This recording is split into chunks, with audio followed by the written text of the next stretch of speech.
building a house without drawings, architectural drawings. Wouldn't think about the lawyer going into court, at least I hope not, without a plan to win the case, or a doctor for brain surgery without a plan on what they're going to do. And I think the same thing is true. And as you know, we always offer a complimentary 1-hour consultation directly with me, not one of my associates, but directly with me to our listeners. And I really enjoy talking with folks from around the country. All they have to do is to send an email to info at Provise, PROVISE.com, or faster and better, just give us a call at 1-800-633-3049. That's 800-633-3049. And be happy to set up that 1-hour complimentary consultation. Ray, I'm going to tell you something. Please don't hold this against me. But, Okay. there was a guy by the name of Jimmy the Greek, and he was noted for his sports predictions. And a lot of times he was right. And I got to tell you, there's no way anybody in your business can be right 100% of the times. But I got to compliment you, Ray. We talk about things that you're kind of predicting that might happen. I got to tell you, most of the time, Ray, you're right. Well, it's nice to be right, and I don't mind admitting when I'm wrong. And I suspect that you're referring to my more recent prediction, which I did on our last show, right after SpaceX came out. It came out Yes. at $135 a share, and the first trades were done somewhere around $160 a share, and the stock shot up to somewhere in the 225, 230 range at its height. And I said to you and to our audience a couple of weeks ago that my thought is that between now and the end of the year, that SpaceX stock would sell at a price below its initial offering price of $135 a share. And last week, it ended up selling at about $123, $124 a share. The enthusiasm wore off. People began to realize the difficulties that are faced in that business. And the time it's going to take to be successful, and so reality is setting in. And I said, in our opinion, the stock was not worth the $1.7, $1.8 trillion. We said it was probably worth about half that. Still think that's true, and we'll see if the stock begins to reflect that at some point. It's a classic example. A lot of people ask me, why, if you are an insider and the stock goes public, can't you sell right away? Well, the reason is exactly what we've seen with SpaceX. The euphoria kicked the stock up to the 225, 230 level. And if they could have sold then, they would have made a lot of money and become, instant real millionaires with real money in the bank, as opposed to owning the stock. But now it's back down almost, it is $100 less than it was just a few weeks ago. So insiders typically have to wait at least 6 months before they're able to sell their shares. There are some limited exceptions to that, but generally that's the case. And you've seen exactly why, given SpaceX. Not going to make any more predictions about it. I'll take my wins and go home. Hey, Ray, what's going on with oil prices? They're shooting back up again. Well, shooting up and then the shooting down again this morning. Yes. It just depends on how many missiles get fired, how many times Iran says, "Well, we're going to walk away from the talks," and then. Now, recently, earlier today, they said that they likely would resume the conversation with us around some type of a peace agreement. And oil is going to continue to vacillate, but I think the worst of the oil shock at this point is behind us, not in front of us. And hopefully the price will come back down to where it was last week and stabilize there in the 70s and high 80s, depending upon what kind of oil you're buying. And it's very possible that it could even slip back into the $60 a barrel if a peace deal is really reached and the Strait of Hormuz is opened. So we'll just have to wait and see, but it's mercurial and it's going to continue as long as we have these up and down movements occurring. Well, we had 3 or 4 longtime listeners to your show wanting to know if buying oil companies are good right now. So first of all, I would suggest on a long-term basis, buying energy stocks is generally positive. The things you might want to consider, though, is we're in the early stages of hurricane season, and that can disrupt supplies. It can also ruin equipment, particularly refineries. So it's a very dangerous time for, at least in this part of the world, for energy companies to suffer some fiscal losses. Having said that, on a long-term basis, generally energy companies provide a good dividend for those that need cash flow. So consider that. Consider dollar cost averaging going into the stock. Don't just go out and buy a whole bunch of it today. If you're going to invest, X number of dollars into energy, diversify it into a couple of different companies, dollar cost average your way in, buy small pieces over a period of time. Don't want to single out one company or any one stock, but we are not at a point where we are not going to continue to consume energy and to do so at record levels. So on a long-term basis, I would say the energy sector is a good one. There's a lot of conversation about changing the way personal consumption expenditures, price index. What are they doing in just another political trick? Well, first of all, I don't think it's a political trick.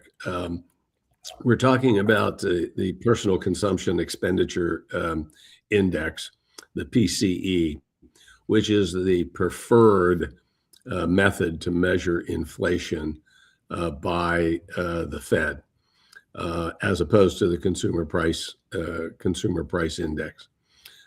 It comes as a large bulk, that is everything, and then they have the core PCE, which is excluding food and the energy that we were just talking about. There are refinements that are taking place, as has happened in the past, as things evolve and change, and so I don't feel that there's any political trickery going on here, but people are very sensitive to that, given the current environment. But I don't think the Fed itself would allow it to be changed if they didn't feel that it was important to do so. The net effect is that there will be a little less emphasis placed on software and on hardware for computers, given all the massive spending that has occurred for data centers, for chips, et cetera. The amount of emphasis that is placed on that sector of the economy is kind of skewing the results. And so there'll be some minor tweaks that will occur.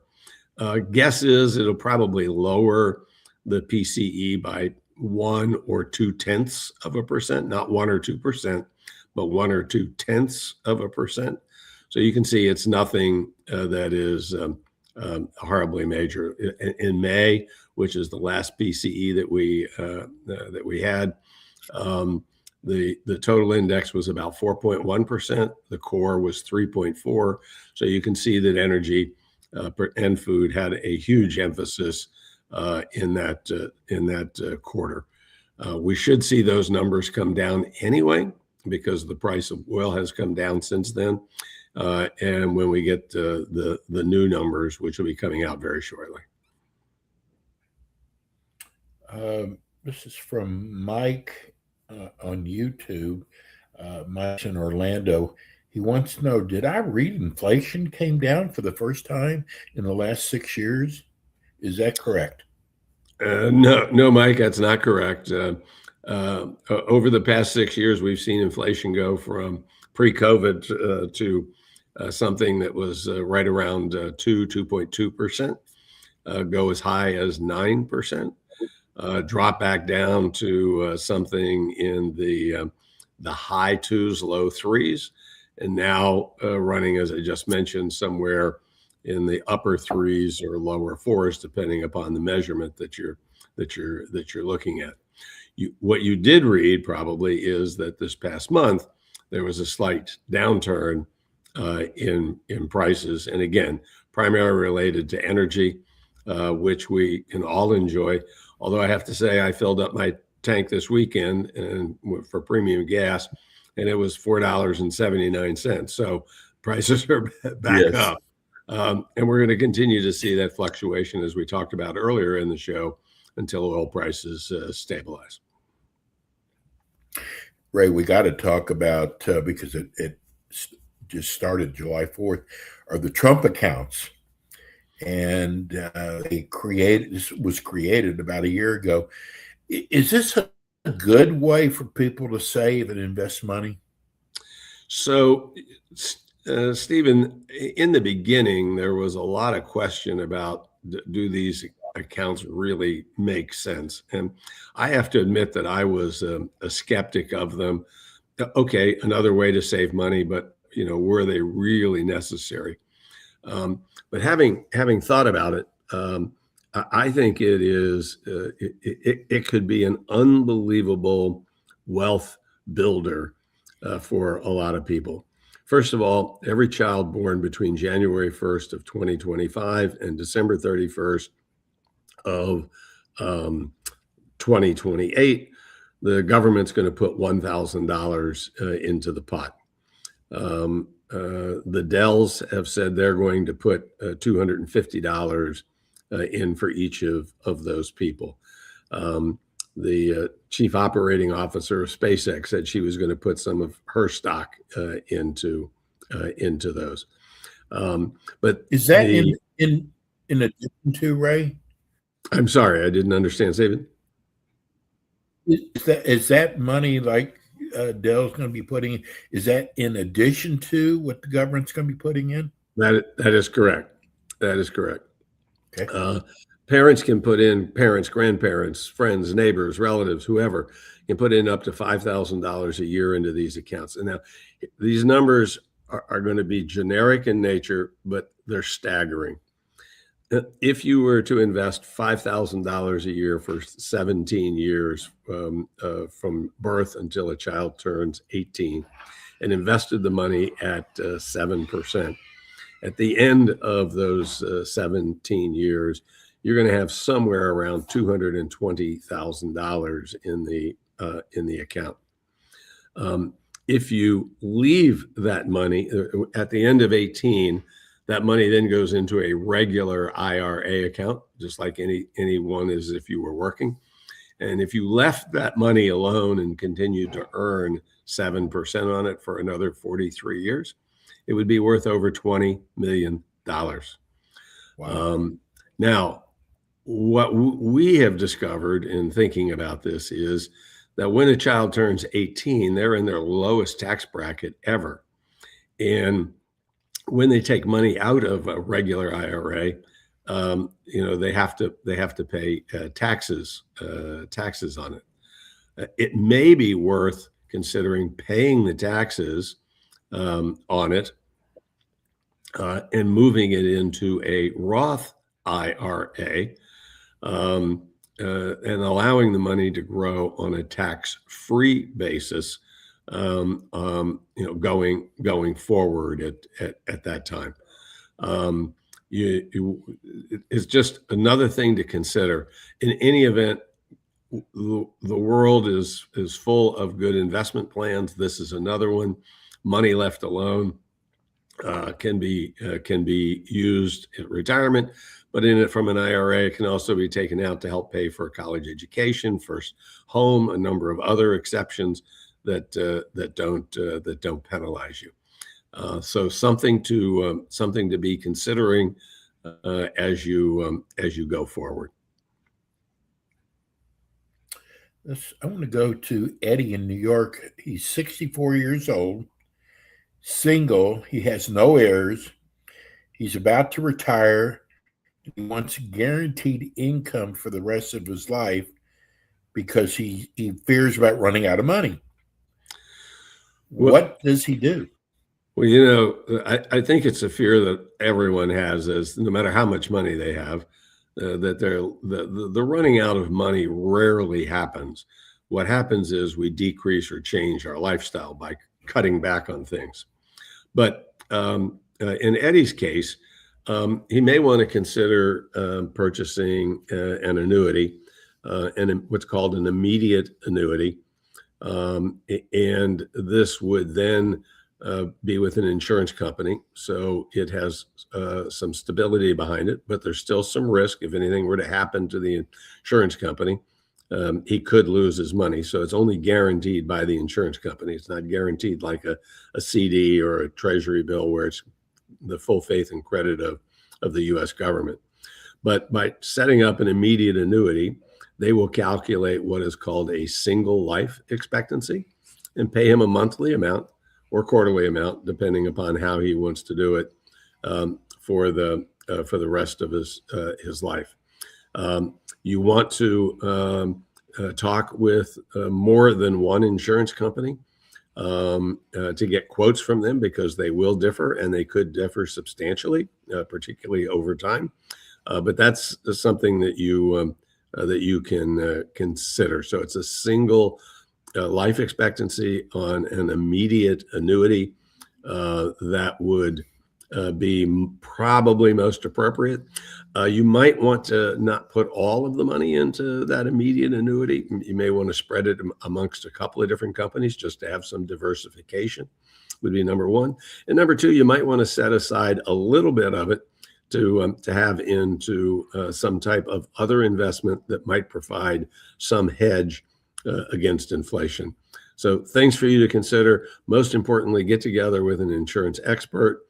Make sure that they disclose the commission and any other penalties or issues that might be involved, although there should not be any penalties in a single premium annuity, other than once you do it, you're pretty much stuck with it.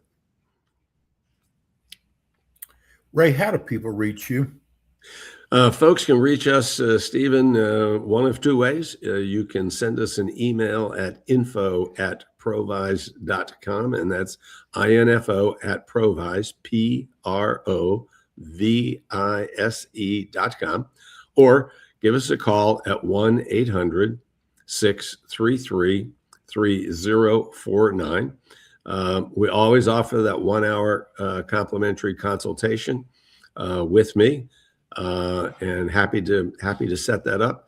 You can also sign up for our newsletter, which we send out every 2 weeks to folks with our thoughts on the economy, things that are changing in tax law, financial planning ideas that you may want to consider or begin having a discussion around. So again, info@provise.com or 800-633-3049.